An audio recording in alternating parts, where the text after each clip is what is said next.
the Southeast PDP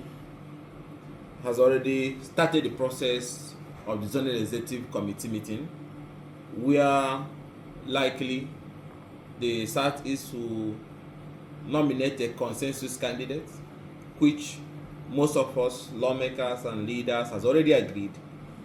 will be Ugo-chinyere, submitted to the National Working Committee for ratification. And this process, is in line with also the Supreme Court decision, which said that issues of leadership are internal affairs of the political party. And in view of Ayanwu's removal as National Secretary of the party, not even removal, in view of the vacancy that is existing in the office of the National Secretary as a result of his removal, and not just only removal, his voluntary decision to run for governorship, which created the vacancy in the office of National Secretary. The party have no option than to move in to fill that vacancy. So the replacement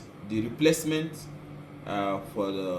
the office of National Secretary, which is vacant or occupied initially by Samuel Ayanwu, who is now a former National Secretary, the process of replacement has commenced, and the Southeast Zonal Executive Committee of PDP is meeting in Enugu State, and at the end of that meeting, a nomination will be made to the National Working Committee, which will be ratified subject to the next meeting, which is coming up. So the issue of who is National Secretary of our party, substantive National Secretary of the party, will be resolved in the coming days. Already, the party has appointed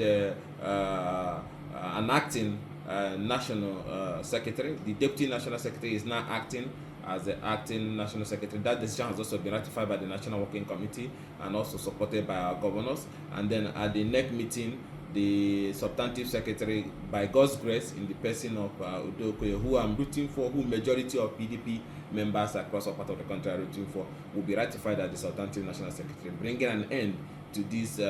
months of endless, shameless politics of, led by Ayanwu, who is proudly working for APC, but desperately wanting to hang on as National Secretary of the PDP. So Ayanwu's replacement will be filed, will be nominated in the coming days, and by God's grace, it will be Ugo-chinyere, and everybody in the party, they can't wait to see this happen, because they weakened us so much and made us look so incompetent and so weak to what somebody is proudly working for APC, and looks like there's nothing we can do to correct that error, that nonsense, simply because he feels that the only way to remain our National Secretary is to carry the handbag of an APC minister in the person of Wike, and then that gives him a ticket to continue to remain as our National Secretary. That nonsense has come to an end. By God's grace, Ugo-chinyere will be nominated as the substantive National Secretary and ratified. But while we are waiting for that, you can see the positive development in the party. Like I told you before, that 2 federal lawmakers will decamp to the party, and those 2 federal lawmakers have also decamped to the party in the person of Honorable Beta and the other of our brother, who has also joined him to join our party, and are so proud because of this prospect that is emerging. And that's why nobody will allow any political non-entities to stand in the way of formalization of a substantive National Secretary to fill the vacancy in the office of National Secretary, which is now vacant.